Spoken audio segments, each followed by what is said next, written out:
तो सर इंदौर में ये रियल एस्टेट जो सेक्टर्स हैं ये इंदौर की इकोनॉमिक ग्रोथ को कंट्रीब्यूट कैसे करते हैं? The best investment is real estate. देखिए पिछले 3 साल में इंदौर की ग्रोथ जितनी हुई है तो उतनी ग्रोथ तो पिछले 25 साल में नहीं थी। एंड आपका इंदौर की डेवलपमेंट को लेके क्या विजन है? आप क्या देखते हैं इंदौर का फ्यूचर या तो पहले ही बोल दिया कि इंदौर ने अब उड़ान भरना चालू किया है। सारे 5 स्टार बड़े बड़े होटल्स यहाँ पर आ रहे हैं, सारी बड़ी इंडस्ट्रीज आ रही हैं, सारे सॉफ्टवेयर कंपनीज यहाँ पर आ रही हैं। कि क्रेडाई का बेसिक स्ट्रक्चर तो सर सब लोग जानते हैं, लेकिन क्रेडाई करता क्या है इस विषय में हमें बताइए। बेसिकली क्रेडाई हम रियल एस्टेट के बायर और बिल्डर के बीच में ब्रिज का काम कर रहे हैं। आपको प्रॉपर्टी परचेज करने के लिए क्या क्या देखना है, सिर्फ बिल्डर का ऑफिस प्रोजेक्ट की लोकेशन देख के आप बुकिंग मत कीजिए।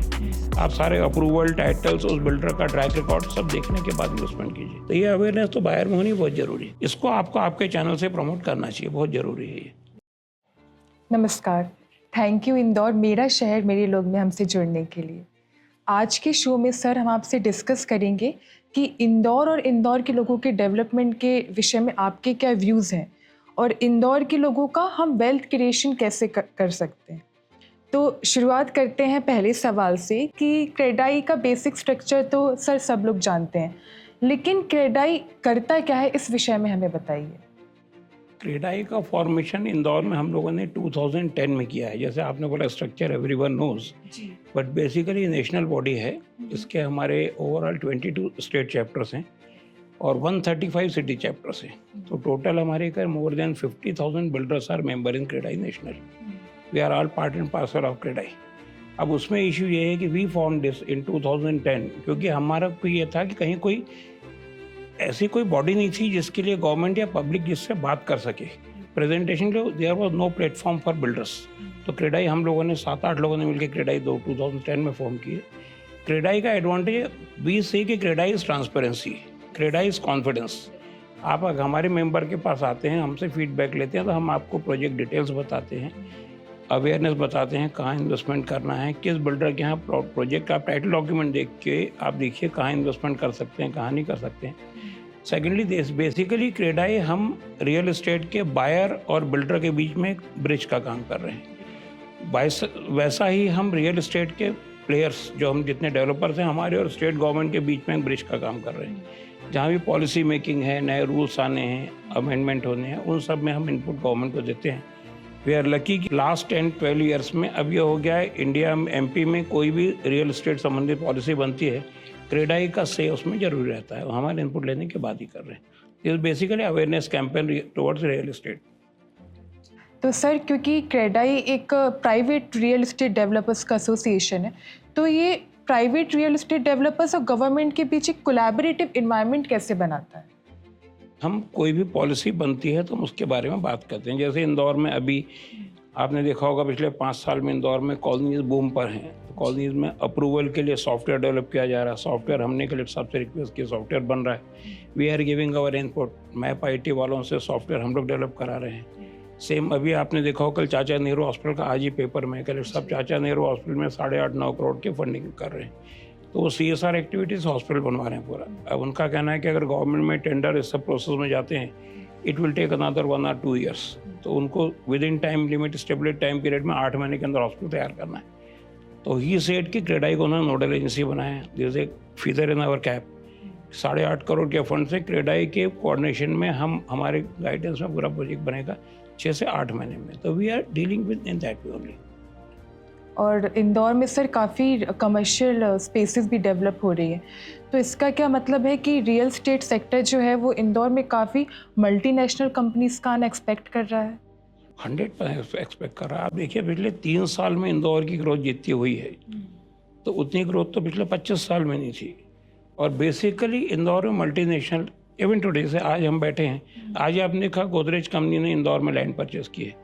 गोदरेज जैसे बड़े ग्रुप, जैसे पहले इंदौर में क्या था, जब प्रॉपर इंफ्रास्ट्रक्चर नहीं था, पॉलिसीज प्रॉपर नहीं थी, तो पार्शनाथ जैसे लोग इंदौर में आके प्रोजेक्ट करके आधा अधूरा करके वापस चले गए। अब जब से क्रेडाई आई है और गवर्नमेंट भी प्रो एक्टिव हो गई है टुवर्ड्स रियल एस्टेट, तो अच्छे प्लेयर्स भी इंदौर में आ रहे हैं।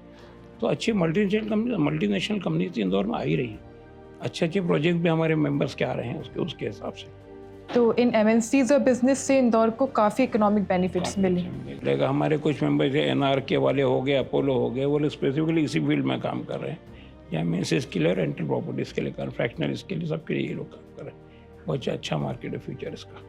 इंदौर में सर काफ़ी लोग आते हैं जॉब्स के लिए, एजुकेशन के लिए भी, तो ये रेसिडेंशियल रियल एस्टेट सेक्टर को कैसे बूस्ट करता है?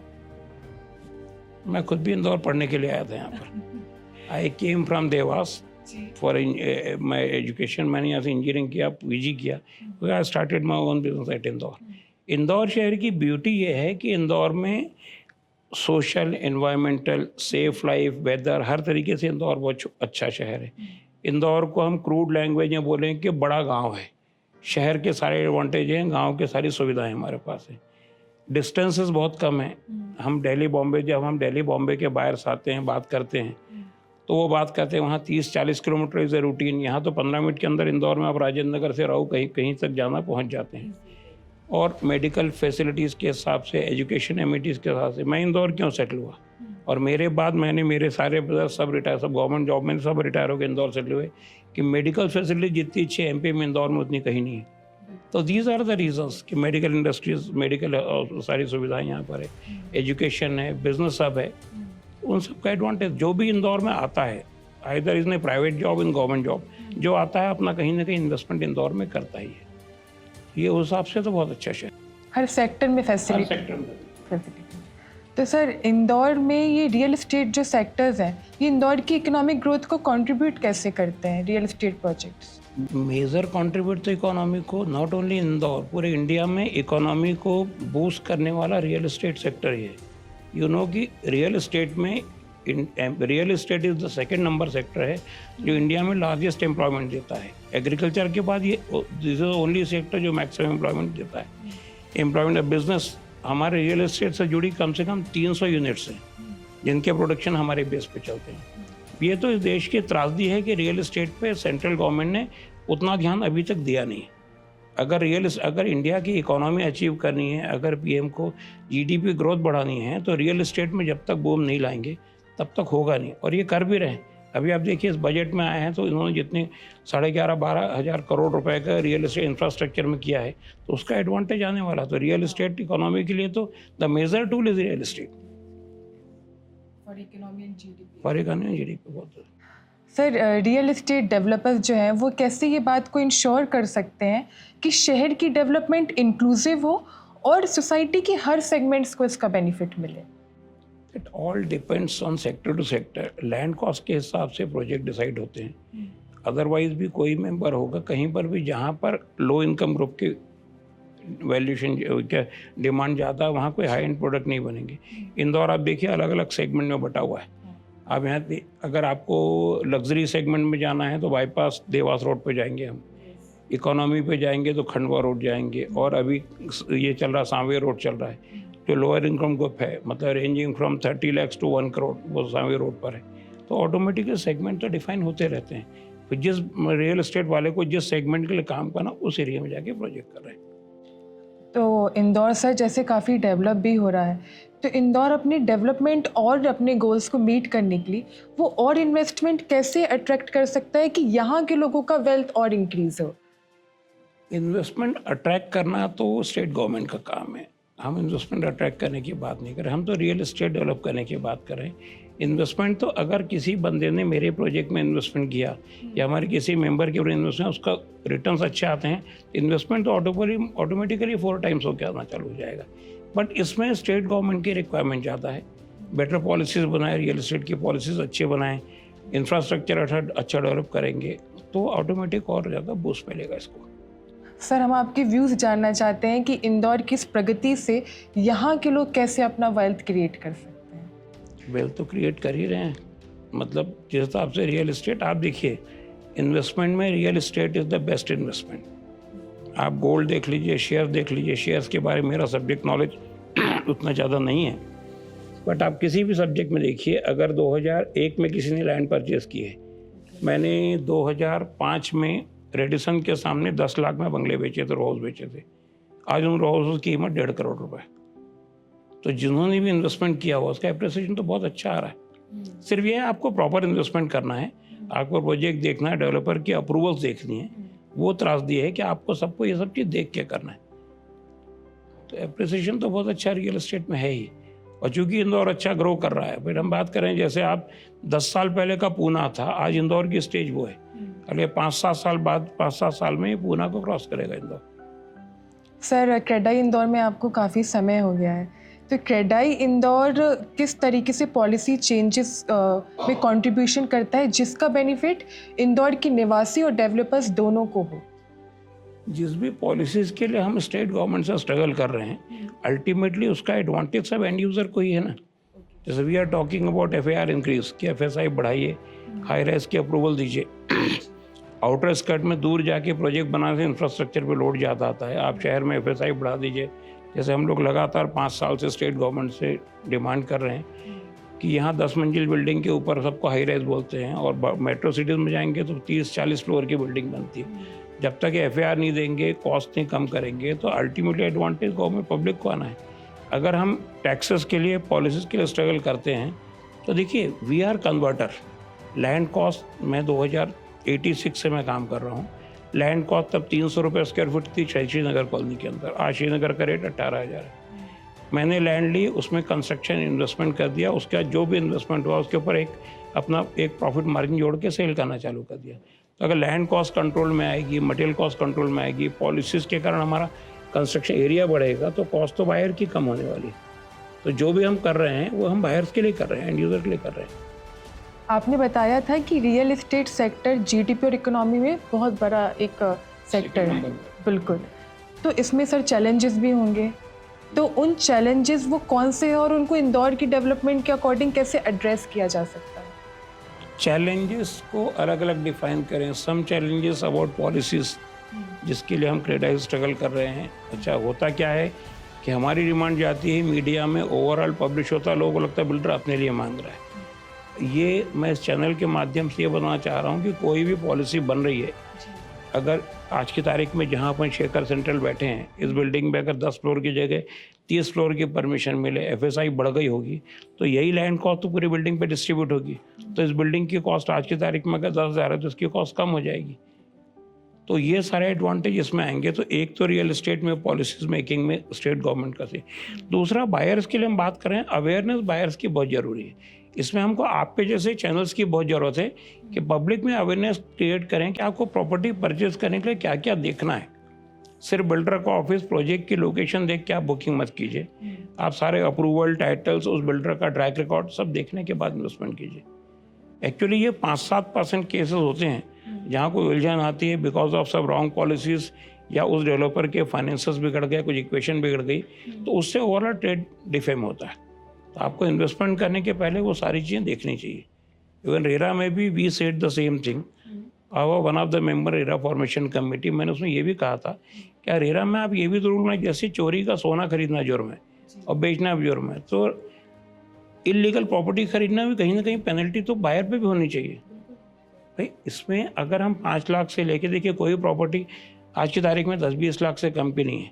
हम 1 लाख रुपए का मोबाइल खरीदते हैं, 4 बार अपने सर्कल पूछते हैं मॉडल कैसा चल रहा है, देखते हैं। गाड़ी खरीदते हैं, जाते हैं, ट्रायल रन देते हैं, देखते हैं स्क्रैचेस तो नहीं है। तो why not in real estate? या अवेयरनेस तो बाहर में होना चाहिए ना। हमने तो रूल के लिए बोला कि अगर बगैर मेरी अप्रूवल देखे अगर कोई बंदा प्रोजेक्ट बुकिंग करता है तो फॉल्ट पे वो है। इसको मैं ऐसा दूसरी भाषा में समझाऊँ कि मेरे फादर को हार्ट की प्रॉब्लम हुई और मैं जाके दांत के डॉक्टर को दिखा दूँ और बाद में डॉक्टर को दोष दूँ, तो कहीं ना कहीं हमारी भी तो गलती है। अवेयरनेस सबकी होनी चाहिए। अवेयरनेस क्रेडाई में हम यही कर रहे हैं, अवेयरनेस कैंपेन चला रहे हैं कि जो भी आदमी परचेजिंग कर रहा है वो डिपार्टमेंट जो है हमारा इसी बिल्डिंग में शेखर सेंट्रल में हमारा ऑफिस है, यहाँ आइए हमसे अप्रूवल लेके चेक कीजिए। अवेयरनेस नहीं होगी तो आप कहीं भी धोखा कर सकते हैं। ऐसा नहीं कि हर जगह चोट हो जाती है, बट कुछ जगह आप गलत आदमी के पास जाके फंस जाएंगे अगर आप सब चीज़ चेक नहीं करेंगे। तो ये अवेयरनेस तो बाहर में होनी बहुत ज़रूरी है। इसको आपको आपके चैनल से प्रमोट करना चाहिए, बहुत ज़रूरी है। Sir definitely we are trying our best. And आपका इंदौर की डेवलपमेंट को लेके क्या विजन है, आप क्या देखते हैं इंदौर का फ्यूचर? या तो पहले ही बोल दिया कि इंदौर की जो स्टार्टिंग है, आप ये मानिए इंदौर ने अब उड़ान भरना चालू किया है। This is the starting of Indore. आप 10 साल बाद के इंदौर की आप कल्पना नहीं कर सकते कहाँ जाने वाला है। सारे 5 स्टार बड़े बड़े होटल्स यहाँ पर आ रहे हैं, सारी बड़ी इंडस्ट्रीज आ रही हैं, सारे सॉफ्टवेयर कंपनीज यहाँ पर आ रही हैं। अभी आप खुद ही बात कर रहे हैं, बड़े प्लेयर्स आ रहे हैं, इन सबको इंदौर में ग्रोथ देख रहे हैं, इसीलिए तो सब लोग आ रहे हैं यहाँ पर। और ये सब लोग यहाँ आएंगे तो ग्रोथ तो मिलनी है complete. Secondly, credit goes to state government also. Infrastructure में सरकार ने बहुत अच्छा काम किया है। पहले हम बात करें कि पलासिया, इंदौर का एक्चुअली लोगों का विज़न बड़ा छोटा है। हम जब घर खरीदने, प्लॉट खरीदने की बात करते हैं तो पहले ये बात करते थे कि यार राजवाड़ा से कितने डिस्टेंस पर है, फिर सेकंड आया कि रीगल से कितनी दूरी है। When I started construction after my education, तो श्रीनगर साकेत में बिल्डिंग बनाते थे, बोलते पलासिया को उस पार तो मुझे जाना नहीं। तो ये लोगों को अवेयरनेस लानी पड़ेगी, मगर उसमें दोष सरकार का भी था। पहले रोड्स नहीं थी, अब जो इंफ्रास्ट्रक्चर अच्छा डेवलप हो गया है, IDA ने MR 9, 10, 11 बनाई है, उसके अलावा BRTS बना है, मेट्रो बन रहा है, इसके कारण राऊ से लेके मांगलिया तक जाने आने में लोगों को दिक्कत नहीं है। तो इसलिए ग्रोथ तो बहुत अच्छी है और फ्यूचर इंदौर का बहुत अच्छा है। जल्दी Tier 1 में भी हमारा इंदौर Tier 1 न जाए तो ज़्यादा अच्छा है, Tier 2 के हमको एडवांटेज अच्छे मिलते जा रहे हैं। Tier 1, Tier 2 के कारण दिक्कत दूसरी है, मगर अच्छा है, इंदौर का फ्यूचर बहुत अच्छा है। आपका कोई स्पेशल मैसेज हमारे व्यूअर्स के लिए सर? स्पेशल मैसेज तो ये है कि the best investment is real estate. Not only that कि मैं इस लाइन में काम कर रहा हूँ, बट सेकेंडली इन्वेस्टमेंट के साथ आपके अवेयरनेस के साथ इन्वेस्टमेंट करें। सेकेंडली एक चीज़ कहना चाह रहा हूँ कि रियल एस्टेट ऐसा नहीं है कि आज लिया कल रेट बढ़ गए। ये टाइमली फ्रेज है, ये कर्वेचर है, चलता रहता है। अभी आज हो रहा है कि आपने 600 रुपये में खरीद ली, 1 साल के अंदर 1000 हो गई। Real estate is a long term investment. आप आज इन्वेस्टमेंट कीजिए 5 साल का विजन लेके। अगर कोई बंदा ये सोच के इन्वेस्टमेंट करा आज मैंने लिया और 1 साल में बढ़ जाएगा, तो ये कोई ब्याज का धंधा नहीं है। रियल एस्टेट मिनिमम 5 साल का विजन लेके आप कहीं भी इन्वेस्टमेंट करेंगे तो आप चाहे राहू में लगाएं, चाहे मांगलिया बुक करें, चाहे कहीं पर, हर जगह आपको एप्रिसिएशन किसी भी दूसरे रिटर्न से better investment return real estate में मिलेगा। तो हमारा क्लियर मैसेज है, आप 5 साल के विजन लेके इन्वेस्टमेंट करें, अवेयरनेस लेके जिसके इन्वेस्टमेंट करें उसके अपडेट निकालने के बाद करेंगे तो इंदौर में कहीं कोई इशू है ही नहीं। बहुत अच्छा। Thank you so much, sir. It was a pleasure having a conversation with you. We enjoyed it thoroughly and I hope you enjoyed it too. आपको ये जितना ज़्यादा मैसेज आगे बढ़ेगा तो ही अवेयरनेस आएगी। अननेसेसरी क्या हो गया, हमारी रियल एस्टेट लाइन डिफेम हो गई है। डिफेम भी क्या है कि आप देखिए किसी भी सब्जेक्ट में निगेटिव पॉइंट ज़्यादा हाईलाइट होते हैं। सारे मीडिया में सिर्फ वही आता है कि आज इस बंदे के यहाँ गलत प्रॉपर्टी। अच्छा, बिल्डर माफिया वर्ड हो गया है, किसको बोल रहे हैं बिल्डर माफिया? आप रेगुलर मीडिया में, सोशल मीडिया में जो शिकायतें आती हैं वो बिल्डर है ही नहीं। आपके राजेंद्र नगर के पास किसी आदमी ने, किसान ने अपनी ज़मीन 2 लोगों को बेच दी, वो रियल एस्टेट है तो ये बिल्डर बोलने लग जाते हैं। रेगुलर प्लेयर में आप देखिए जितने इंदौर के अच्छे ब्रांड्स हैं, किसी कोई कंप्लेंट नहीं है, कहीं कुछ नहीं। तो इसको भी चेक करना पड़ेगा कि आप इसको डिफेम हम सब हो रहे हैं। इसलिए क्रेडाई का फॉर्मेशन करके हम लोग ये काम कर रहे हैं, आपसे एक्सपेक्ट कर रहे हैं कि अगर प्रॉपर अवेयरनेस साथ करेंगे तो कहीं कोई निगेटिविटी है नहीं। और लोगों को अपना माइंडसेट चेंज करना पड़ेगा। रियल एस्टेट के लिए प्रॉपर इन्वेस्टमेंट करें, टाइम का साथ लेके करें। मार्केट के पैसे, ब्याज के पैसे में इन्वेस्टमेंट का ये धंधा नहीं है। अभी 3 साल से बहुत तेज़ी चल रही है, लोग ले रहे हैं कि हमने प्लॉट लिया, साल में 6 महीने में बेच दिया। वो मार्केट हमेशा नहीं सस्टेन करता है। आप लॉन्ग टर्म लेके चलिए, और आपको शॉर्ट टर्म करना है तो you should have capacity of investing that much of amount. कि आपने अगर इन्वेस्टमेंट कर दिया, एप्रिसिएशन नहीं आया, प्रॉपर्टी डिस्पोज ऑफ नहीं हुई, यू शुड हैव कैपेसिटी कि आप उसको होल्ड कर सकें। आपने मार्केट से बोरोइंग करके ले लेंगे तो आप मरेंगे। थैंक यू सो मच, नमस्कार।